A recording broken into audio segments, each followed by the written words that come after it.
The first time I ever picked up an Agatha Christie book, I was around 8 years old, and it was The Body in the Library.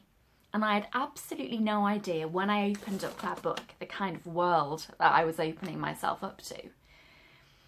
You see, as a child I really loved biology, and in particular things like the study of death and disease or pathology.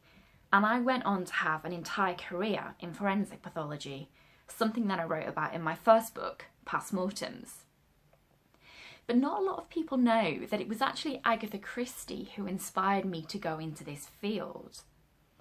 You see, Agatha's really well known for her ingenious plots and the volume of her work, amongst other things. But she's not so well known for her forensic accuracy, although it is there, and even her forensic influence. So, for example, the phrase, the scene of the crime, that we're all so familiar with and we associate with CSIs, that was coined by Agatha Christie in a 1923 book called The Murder on the Links. It was never actually used before then.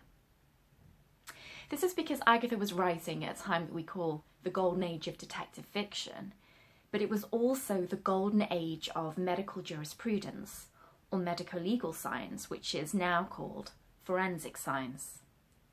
So in my book, Murder Isn't Easy, what I do is I look at the vintage forensics of the time and the cases that inspired Agatha Christie, and I show that she used them in her works with a tremendous amount of accuracy. So we look at blood spatter analysis, we look at autopsies, toxicology and firearms, and talk about some of the real famous cases of the time that inspired her. Things like Dr. Crippen and the brides in the bath.